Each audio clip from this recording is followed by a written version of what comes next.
할렐루야. 아멘. 기도가 간증이 되는 남원주 침례교회 주일 예배 나오신 여러분, 예수님의 이름으로 축복합니다. 오늘은 샤이닝 미라클 데이입니다. 우리 옆 사람을 보면서 이렇게 한번 인사하실까요? 성도님의 얼굴이 샤이닝 하십니다 하고 인사하세요. 성도님의 얼굴이 샤이닝 하십니다. 오늘 주일 날을 거룩하게 구별하여 주님 앞에 나와 예배하는 우리 모두에게 정말 하나님의 단비와도 같은 그 풍성한 은혜의 비가 각 심령 위에 부어지는 은혜가 임하기를 예수님의 이름으로 축복합니다. 간구사항 한 가지가 있습니다. 우리 다음 세대 여름 사역을 위한 펀드레이징이 이번 주까지 진행이 됩니다.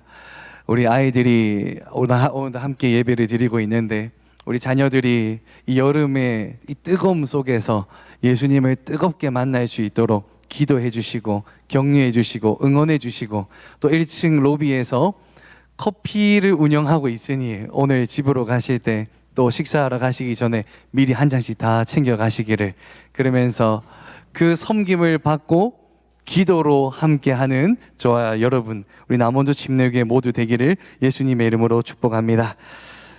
우리 모두 자리에서 일어나셔서 오늘 우리에게 주신 하나님의 말씀, 복음의 사람, 예수의 사람, 위대하신 하나님, 그리고 기도가 간증이 되는 교회, 고린도후서 12장 7절로 10절까지의 말씀을 우리 함께 합독하여 읽도록 하겠습니다. 우리 합독하여 읽습니다. 시작. 여러 계시를 받은 것이 지극히 크므로 너무 자만하지 않게 하시려고 내 육체의 가시 곧 사탄의 사자를 주셨으니 이는 나를 쳐서 너무 자만하지 않게 하려 하심이라. 이것이 내게서 떠나가게 하기 위하여 내가 3번 주께 간구하였더니 나에게 이르시기를 내 은혜가 내게 족하도다. 이는 내 능력이 약한 데서 온전하여 짐이라 하신지라.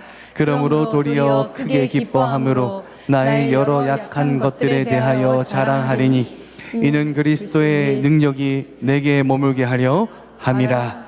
그러므로 내가 그리스도를 위하여 약한 것들과 능력과 궁핍과 박해와 곤고를 기뻐하노니 이는 내가 약한 그때에 강함이라. 아멘. 자리에 앉으시겠습니다.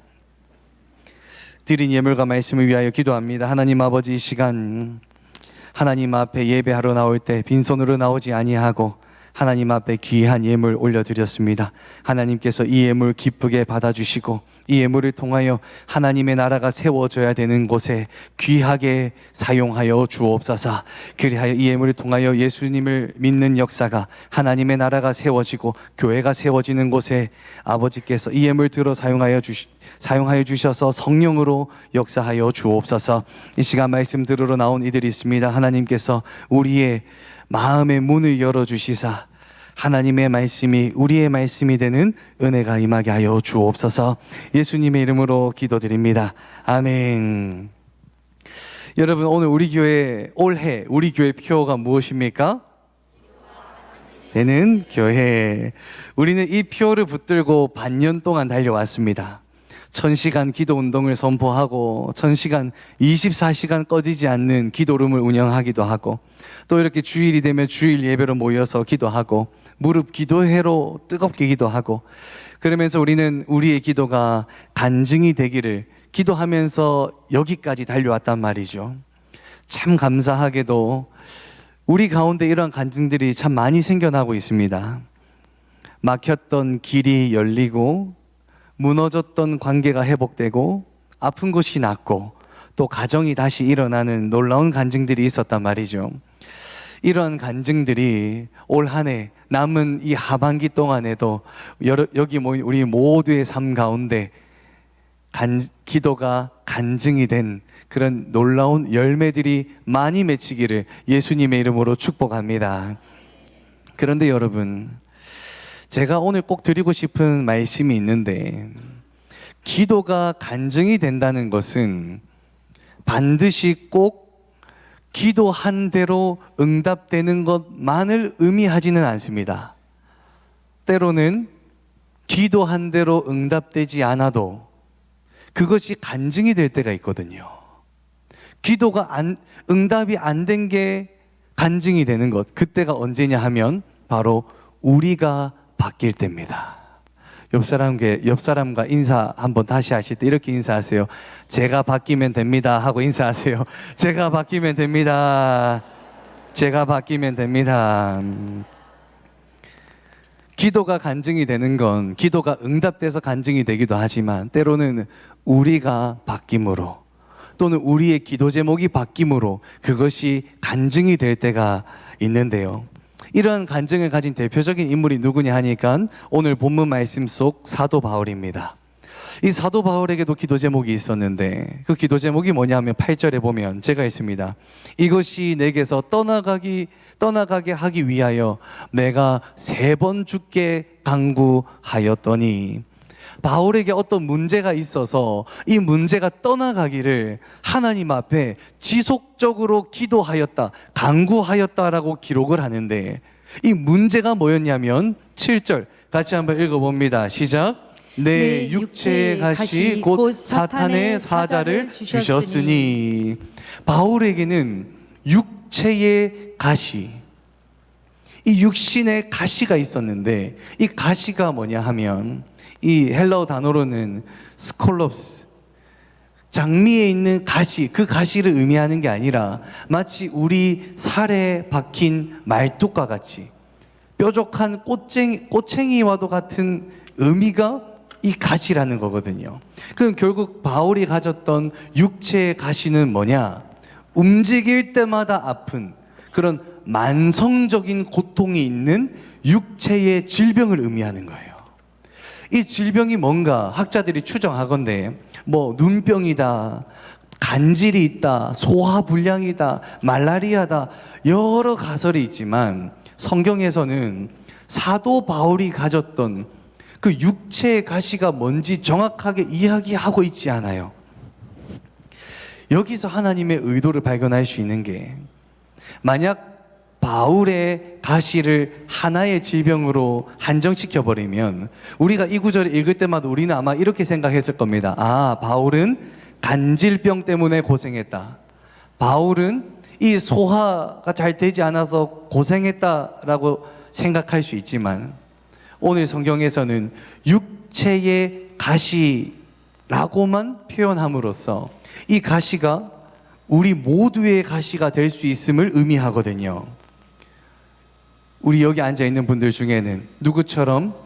바울처럼 이 육신의 가시를 가지고 살아가는 사람이 있고, 또 누군가는 컨트롤 되지 않는 이 자녀가 내 삶의 가시가 되기도 하고, 또 어떤 분에게는 솟아날 구멍이 없는 그런 경제적인 어려움이 가시가 된 채 움직일 때마다 아픈 만성적인 가시로 우리의 삶에 있단 말이죠. 그래서 우리말에도 눈엣 가시라는 말이 있습니다. 가시는 누구에게나 아는 그런 고통의 언어가 가시거든요. 누구에게나 이 가시가 있고 사도 바울도 이 가시가 있었다는 것. 그래서 바울이 기도했죠. 하나님, 이 가시 좀 없애 주옵소서, 이 육신의 질병만 좀 해결하여 주옵소서라고 기도했는데, 중요한 것은 여기서부터입니다. 9절 같이 한번 읽어볼까요? 바울의 기도에 하나님이 응답하시는데 뭐라고 응답하시나 읽어봅니다. 시작. 나에게 이르시기를 내 은혜가 내게 족하도다. 이는 내 능력이 약한 데서 온전하여 짐이라 하신지라. 아멘. 바울의 기도는 뭐였냐면, 하나님, 내 이 육신의 가시 좀 제거하여 주옵소서라고 기도했단 말이죠. 근데 하나님의 응답은 뭐라고 하냐면, 내 은혜가 족하도다. 내 은혜가 이미 내게 족하도다. 이것은 미래에 너 상황이 나아질 것이다 라는 게 아니에요. 지금 너가 겪고 있는 그 상황, 네 삶 속에 있는 그 가시가 있는 것이 이미 내게 족하다라고 말씀하고 계시는 거예요. 바울은요, 가시를 빼달라고 기도했는데 하나님께서 뭐라고 응답하시냐면, 이미 충분하다, 이미 너에게만 은혜가 충분하다라고 말씀하세요. 사실 이거 좀 서운하거든요. 바울의 입장에서는요, 하나님 이 고질병만 좀 없으면 내가 저 사방팔방으로 복음을 전하며 돌아다닐 텐데 이 질병 때문에 내가 고통 가운데 있는데 하나님 이 좀 제거해 주세요 라고 기도했더니 하나님이 내게 은혜가 이미 족하다라고 얘기하는 이 응답이 바울에게는 조금 서운할 수 있단 말이죠. 그런데 여기서 우리는 바울의 놀라운 믿음을 발견할 수 있습니다. 9절, 10절 같이 한번 읽어볼까요? 시작! 그러므로 도리어 크게 기뻐함으로 나의 여러 약한 것들에 대하여 자랑하리니 이는 그리스도의 능력이 내게 머물게 하려 함이라. 그러므로 내가 그리스도를 위하여 약한 것들과 능력과 궁핍과 박해와 곤고를 기뻐하노니 이는 내가 약한 그때에 강함이라. 아멘. 9절에 도리어 크게 기뻐하였더라. 그리고 그의 여러 약한 것들에 대하여 바울이 자랑하였더라. 여러분, 이게 참 놀라운 고백이거든요. 우리는 이렇게 신앙생활을 합니다. 하나님 내 기도 들어주옵소서. 하나님이 들어주시면 감사해요. 안 들어주시면 약간의 서운함이 남아있단 말이죠. 그런데 우리 믿음이 자라나면요, 우리가 기도할 때 하나님이 응답해 주심에 감사, 그리고 응답해 주시지 않아도 우리는 무엇을 할 수 있습니까? 감사할 수 있는 것. 도리어 그 우리의 가시가, 우리의 약함이 우리의 자랑이 될 수 있다는 것, 그것이 그리스도의 능력인 줄로 믿습니다. 기도가 간증이 된다는 것은 우리가 기도한 대로 응답되는 것을 의미하기도 하지만 동시에 우리의 기도가 바뀌게 되는 것도 우리에게 간증이 됩니다. 약함을 고쳐달라는 기도에서 반대로 그 약함이 우리에게 자랑이 되는 것이 우리의 기도가 간증이 되는 그 하나님의 놀라운 역사라는 거죠. 사랑하는 성도 여러분, 저는 정말 기도합니다. 여러분들이 하나님 앞에 기도하는 그 기도 제목들이 하나님 앞에 고스란히 응답되기를 예수님의 이름으로 축복합니다. 그리고 나아가서 동시에 여러분의 기도 제목이 설령 응답되지 않는다 하더라도 도리어 여러분의 그 기도 제목이 자랑으로 바뀌게 되는, 하나님의 응답하시지 않는 것이 도리어 자랑이 되는 그러한 그리스도의 능력을 붙잡는 우리 모든 성도 되기를 예수님의 이름으로 축원합니다.